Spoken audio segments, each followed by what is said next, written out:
Hi, I'm Claire Boyer, ETSI Press and Media Officer. I'm talking today to Adrian Scrase, ETSI CTO. Adrian, thank you to talk to me today. You've been ETSI CTO for a number of years now, and by the time we publish this interview, you'll be officially retired. So tell me, how many years have you been involved in standardization?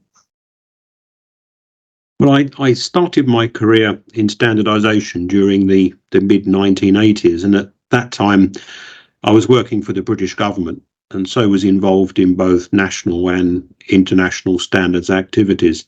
In fact, the EMC directive had recently been published, and industry was concerned as to the impact this would have on their products.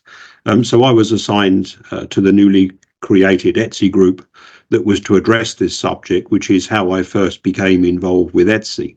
And then in 1992, I took up a full-time post at ETSI, and well, the rest, as they say, is history. Oh, I see. So obviously a lot of things have changed during that time, right? Well, a lot has changed, but actually a lot remains the same. If we look at standardization, which is a process that requires the building of consensus among a diverse community of interests, that sort of hasn't changed at all. Maybe the tools that we have available today to help build consensus have evolved since the mid-80s, when, of course, in that time we didn't even have email or access to an internet. But the human characteristics that are so essential in building communities are still the best tools available to standardization engineers. What has changed, though, I think, is the emphasis on standardization. The economic benefits have been proven over the last 3 decades, and so now standards are really seen more as essential rather than just nice to have. And this is particularly true for small and medium-sized enterprises, where standards provide them with access to markets that they would otherwise be very difficult to enter. Yeah, so you were saying that they are essential indeed, but of course, some of these standards have not always been commercial successes, right? Well, for sure. I mean, there's no way of telling from the outset whether a standard will be a commercial success or not. There are certain indicators like the size of the involved community or maybe the support of regulation, but there are many factors that need to be aligned for a standard to be successful. Timing is really critical here. I mean, standards can be either too far ahead of the market, they can be too far behind the market. As an example, I remember very well the Pan-European radio messaging standard that ETSI developed during the mid-1990s. I mean, this was a beautifully crafted standard that had both regulatory support, had dedicated spectrum assigned, but it was just completed too late. And it was addressing a market that was then basically overtaken by the arrival of GSM.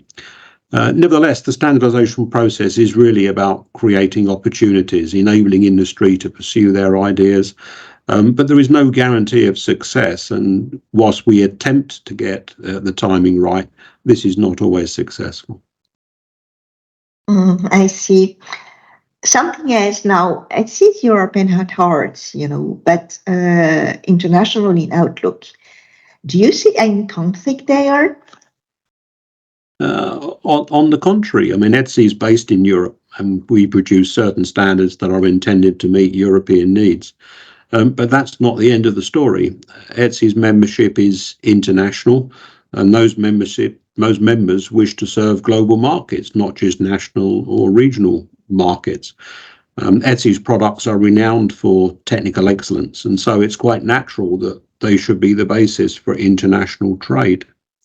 We've also observed that, particularly for emerging subjects, industry will often wait for ETSI to produce a standard first and then use that as the basis for developing standards in other regions. And as they say, imitation is the best form of flattery, and certainly from an ETSI point of view, we encourage other regions to adopt our work where that is appropriate. Yes, I see. And now, given your insight and experience, where do you see ETSI in, let's say, 10 years from now?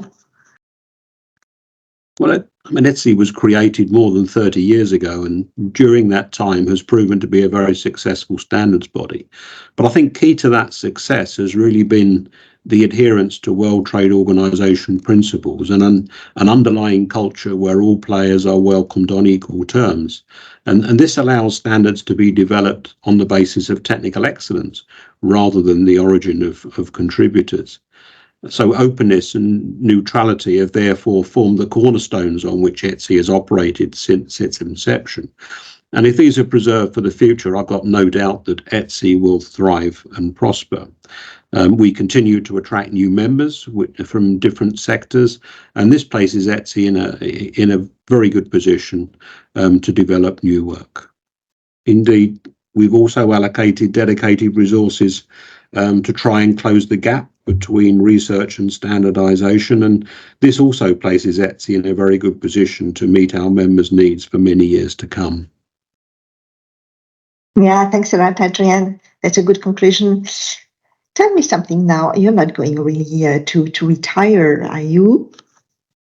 I'm far too young to fully retire. My ambition is to continue on a part-time basis to assist where I can.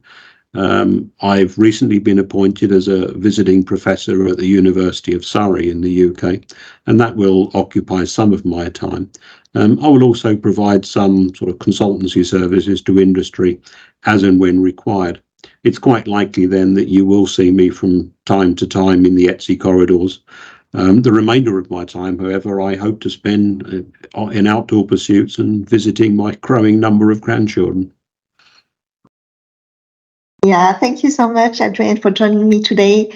And I'll be happy to see you around. I wish you the best for your second career. Thank you. Thank you, Claire.